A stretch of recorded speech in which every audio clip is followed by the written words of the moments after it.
Well, good afternoon, and thanks for tuning in. I'm Courtney Scott, Director of Virtual Strategy, and I'll be your host. Today, we're tackling topics on investors' minds from the year. We've structured today's conversation based on questions we received in advance, so thanks for sending those in. Now, to go over those, I'm joined by DeKinder, Mark Gochnour, and Apollo Lupescu. Welcome to the studio. Great to have all of you in studio. We have 7 topics. We're limiting all of you to 7 minutes per topic.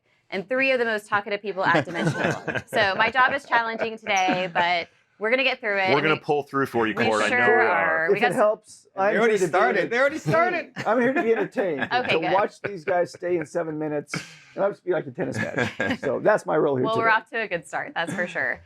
We got a lot of questions around AI, so I just want to jump into that. There's this idea of a bubble. If you go back in the late 90s, we had this internet bubble. People are comparing that to maybe what's going on now. There's some worries around, will it explode?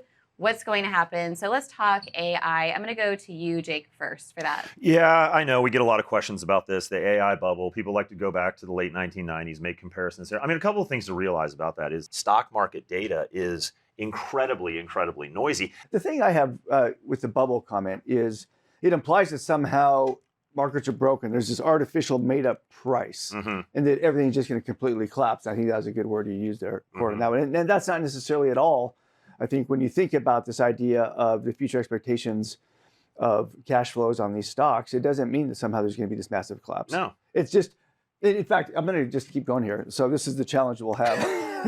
It's the unexpected events that drive markets. Yeah. Right.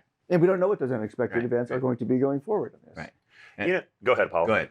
Well, I was going to say just one other thing too. When people start talking about this kind of this AI bubble, I think they focus on a handful of AI stocks that may or may not have very high valuations. You're sort of, alluding to that. One thing that I do know though is if you think about AI, we know that all companies are really out there thinking about AI, how they can incorporate it into their business, how they can reach new customers, create efficiencies there. And as an investor, the way that you play that is you sort of buy all the companies to make sure you get exposure. So not only do you play it well on that side, but from a risk standpoint, rather than concentrating in a handful of AI companies, you really can think about diversification.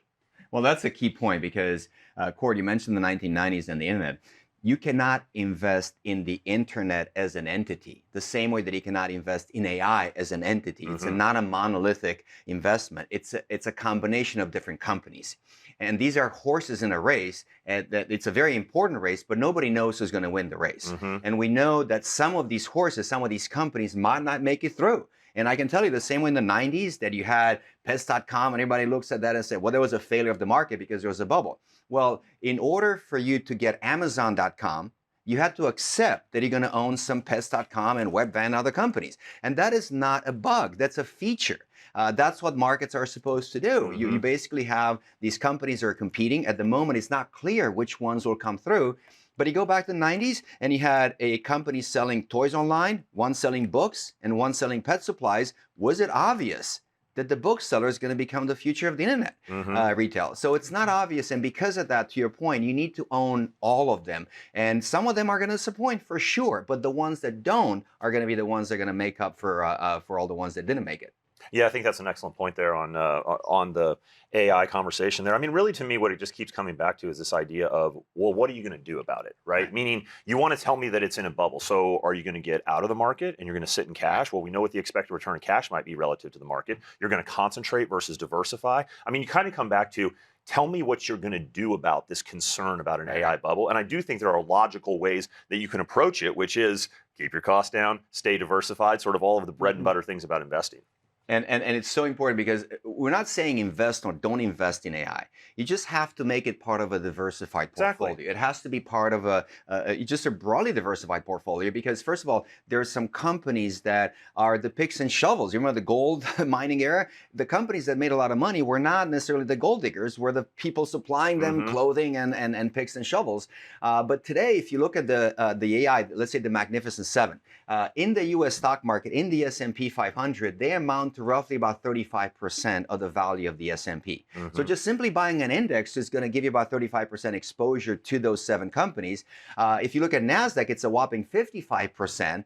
But what we're advocating is perhaps have a global perspective to investing, and you're still going to have exposure, but more like about 19% in the MSCI Global Index. And to me, that's a more legitimate way to think about participating in AI. Look at what's the global market cap value, and that's a pretty good indicator of how much you should have perhaps in your portfolio.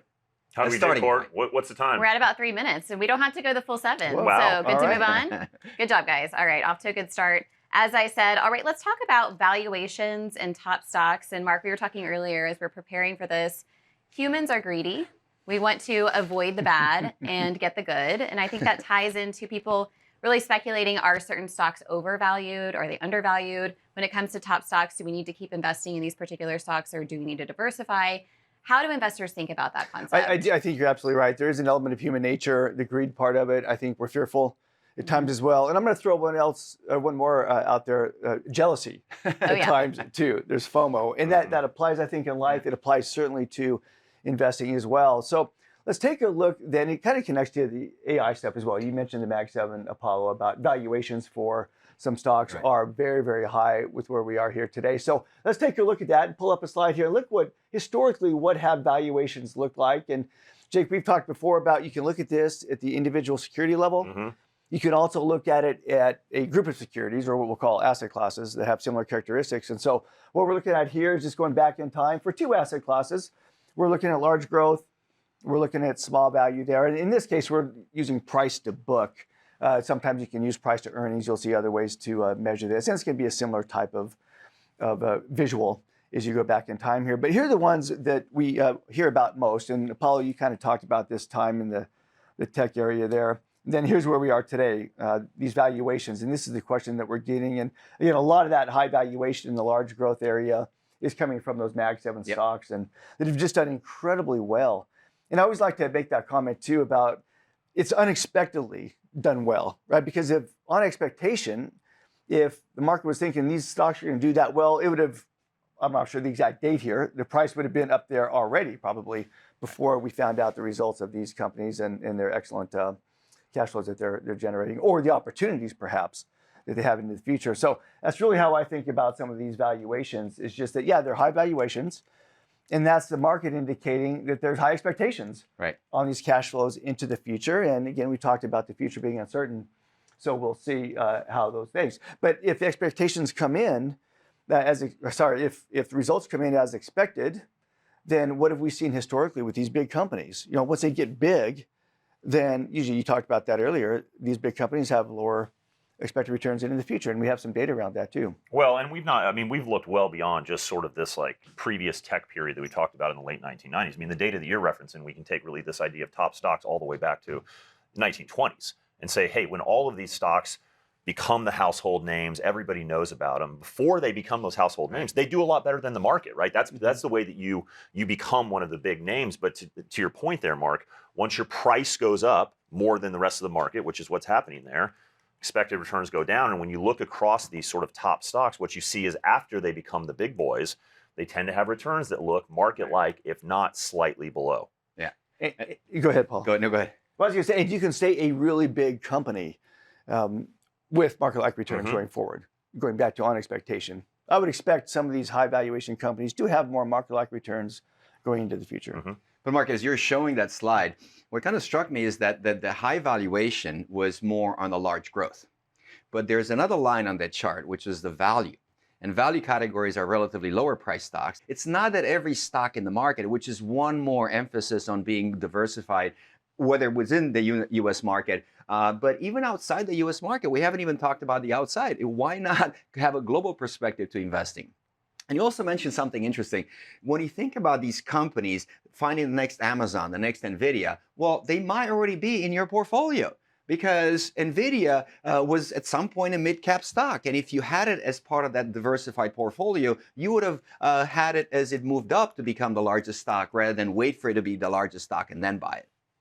I love what you said there about you own it in a diversified portfolio. That sort of takes care of some of that FOMO that investors have. You can tell them, I have NVIDIA. I own it. Yeah. And look at this year, some of these amazing performing stocks, they tend to be in the small cap, not necessarily in the large cap. So yeah. Well, and Mark, you kind of hit on this point, which I think is great, is that, and Apollo, you were getting at it as well. If you look at kind of even in the U.S. what small value's done, it's relatively in line with long-term average, right? And then you look at large growth, and it's been well above, and that's the unexpected component. So if you really want to say, well, which one kind of seems maybe out of whack from the long-term average, it's really large growth that looks different. Yeah, what are you more concerned about? Something in line with long-term average is something that's way out of whack. Completely. All right, we're at about 2.5 minutes. We're doing great. We're rolling We're doing along great. here. Dang. Let's go back into humans and how we think when it comes to investing and talk about what we call shiny objects. This is you go play golf with a buddy or you're at a cocktail party, someone's invested in X, Y, and Z. You get a little jealous and you go, gosh, I'm going to go talk to my advisor. Should I be invested in that?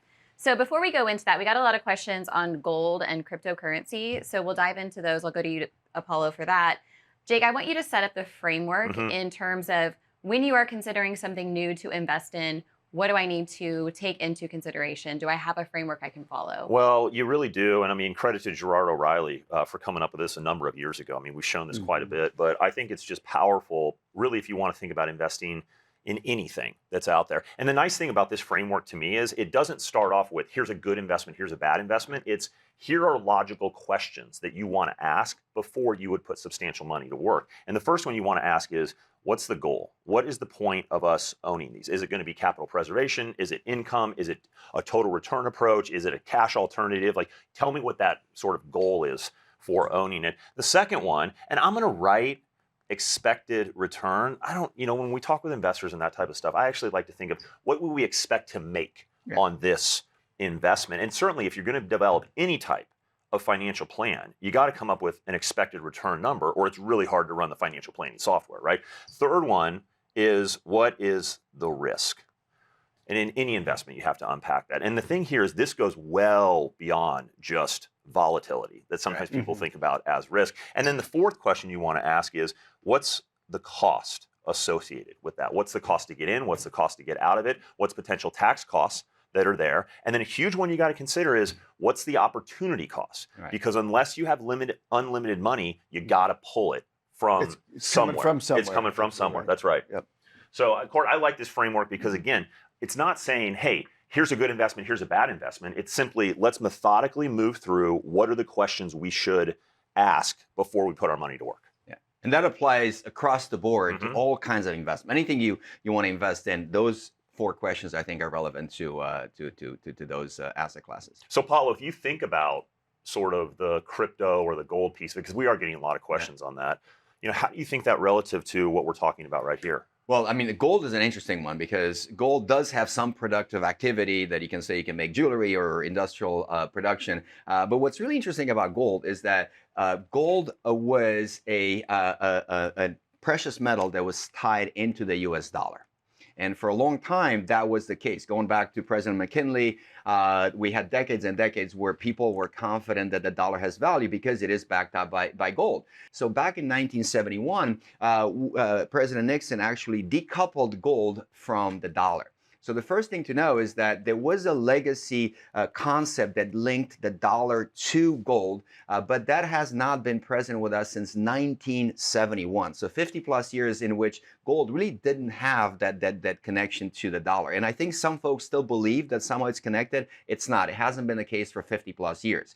But what we have seen in the early 70s, which is so interesting, is that people did feel that perhaps we're in some uncertain world. And because gold was still a legacy idea, they decided that perhaps because of everything that was going on, it's good to buy it. And that led to a pop in the value of gold in the 1970s. And what's interesting is that once we realized as a society that the dollar's not going away, the economy is going to keep functioning, there was an extended period of over 20 years when you would have been underwater.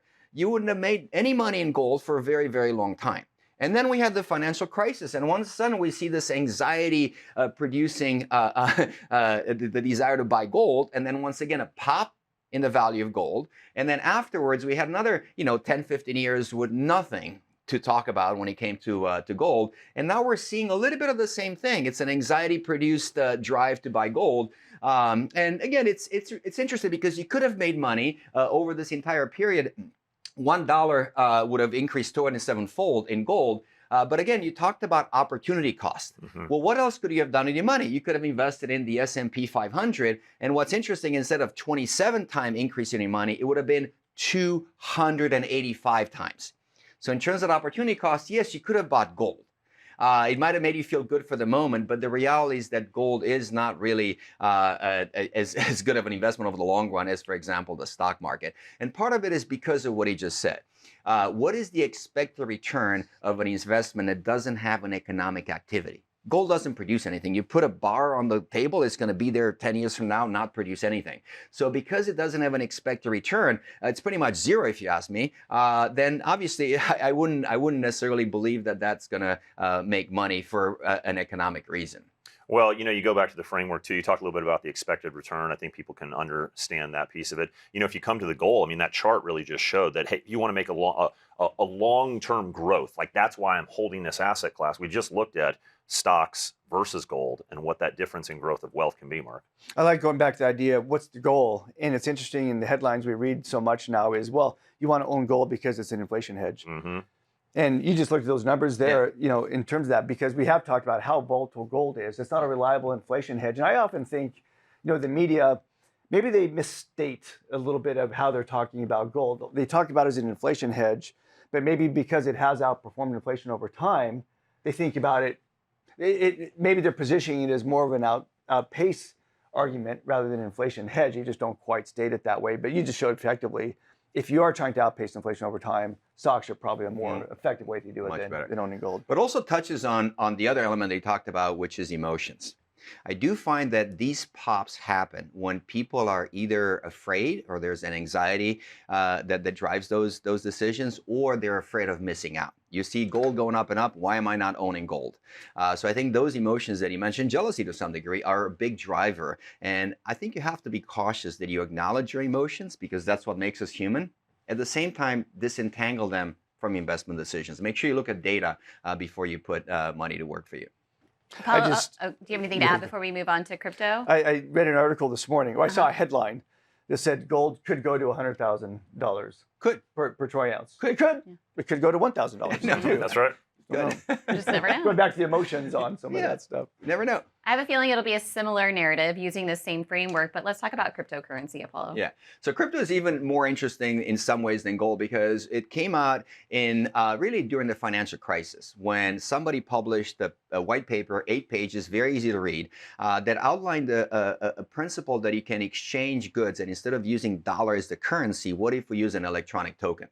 And that Bitcoin idea, which is the basis of crypto as we know it today, is a twofold proposition. The first one is the accounting system, which is decentralized, and it's typically called blockchain. And that technology is pretty amazing. It has been used in so many other parts of the economy outside of crypto. And the second one is the token that moves within that accounting ledger.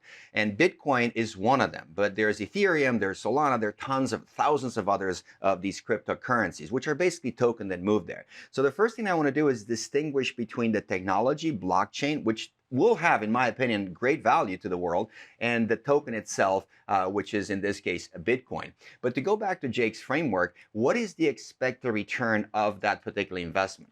Well, if you don't have an economic activity, you can value something. If you look at Apple or any company out there that makes a product, well, you can estimate how many phones they're going to sell, how much profit they make for each phone, and then look at the current price and see, well, that's a good deal or not a good deal, what the valuation is relative to that. But when you have something like Bitcoin that doesn't have an economic activity, then what drives that expected return? And to me, the word that comes to mind is sentiment, how people feel about it at any one particular moment in time. And that became apparent to me about a year ago when one of my friends called and said, let's go see a Dodgers game, and I have an extra ticket, and I was on my couch. I was like, I'm not getting up. And he said, oh, they're going to pass out some bubbleheads, and you got to get one of them because they're going to be worth something. And I didn't go. And it did turn out that they passed some, and the Shohei Ohtani one, not long after, was selling on eBay for about $1,500. that's a lot of money for a little piece of plastic. And I thought, well, that's a lot of money. That's crazy. But not long after, the same one was selling for $20,000. It's exactly the same piece of plastic. And then he didn't play very well last year. He got hurt. So it actually dropped in value to about $1,000 afterwards.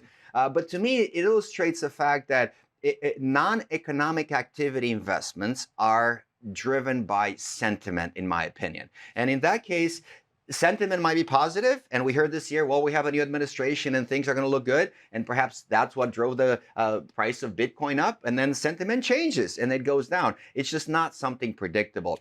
So because of that, when you look at the framework that you outlined, this is very clear to me that I cannot tell you what you should expect because it's driven by sentiment. And on top of that, the second element, risk. I mean, I don't really know that volatility is the primary risk of Bitcoin.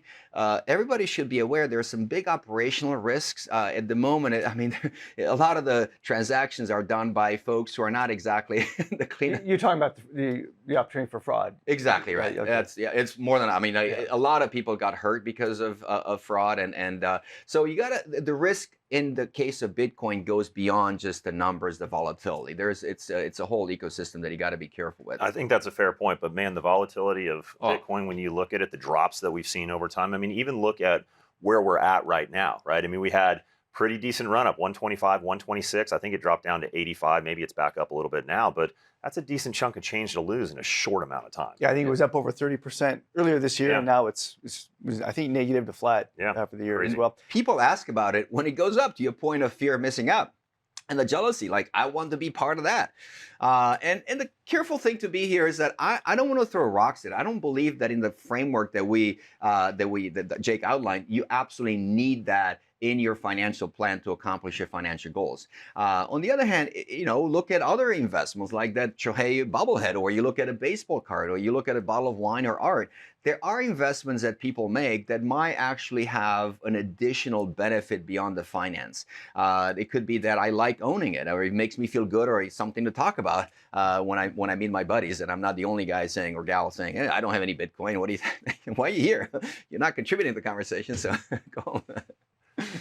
Well, yeah, there's a hope that you can sell it for a higher value down the road at some point. That's what you bought but it for. It's based on how people feel rather than anything that has any basis in economics. Yeah, I can relate to that. I got Beanie Babies back in the late 90s, and my sister sold them on eBay when they were at their height, and I still have mine, and my kids throw them all around my house, and they're not worth anything. But maybe one day. You never know. Maybe one day, you never know.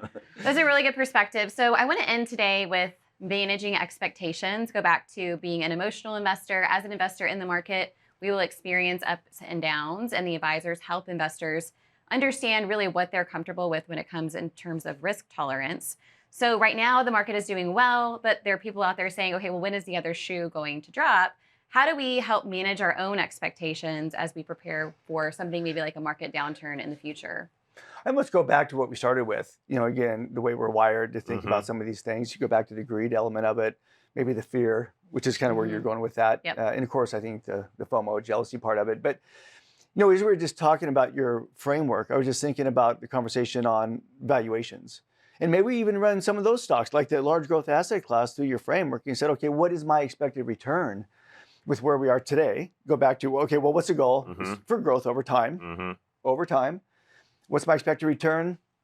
Probably go back to default historical market return on that particular asset class. Let's call it somewhere around 10%, maybe. And then I think the audience is probably familiar with some of the risks and things associated with owning stocks. But even today at high valuations, I think it's a great framework to use for any investment, including stocks. Yeah, I think you're right on that. It helps set appropriate expectations. I mean, that's what Court basically asked about. And the way I think about it is, I mean, we're basically discussing the market fire drill right here, right? I mean, you go through the fire drill before the building's on fire, right? And why do you do it? So that when it happens, you put the plan into action. And where we're at with the market right now, and things have been going well, we've had a good run for a pretty long time here.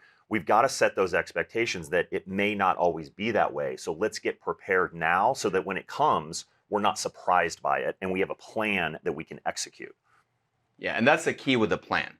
because I don't believe that anybody should invest in stocks or bonds or anything without a financial plan. You need to figure out, what am I trying to do with my money? When do I need the money? What's the risk capacity? What can when can I sleep at night with what investments? And fundamentally, what these plans tend to do, which are created by a financial advisor, and they're the best qualified to do something like that, it does create a cushion that if you're going to need the money in the next few years, there's a portion of your allocation that might not be tied into the stock market. And if the stock market drops, you can start using that money without actually selling the falling stocks. But I think that's the plan is so important, and it will include other components, by the way. You're going to have some stocks in the US. The S&P typically are the large companies, but there are also some small companies. You have international stocks, real estate investment trusts, you have bonds. And when you put all together, typically, they don't all move in lockstep. There's something that's going to hold up when the market might go down.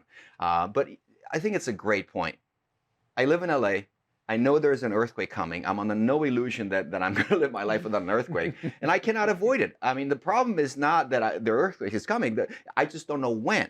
And rather than live in panic, oh, when is the earthquake going to come? Why not I prepare? Bolt the house, the foundation, and tie the shelves to the wall, and put some water in the trunk of my car. And then when it comes, it might not be pleasant, but it's not devastating. It's the folks who never prepare, and all of a sudden, like, oh, there's an earthquake. Well, yeah, what have you done about it beforehand? You always are great with your analogies and examples, but I'll go back to, again, what's the goal, and it's to grow your wealth over time. And here we're talking about stocks. And I use that term over time because if your expectation is, I'm nervous about what stocks may or may not do in the next 2-3 years, that's probably not the right time period to be thinking about owning stocks. Mm-hmm. We talk about it like 10, 20, 30, 40 years into the future.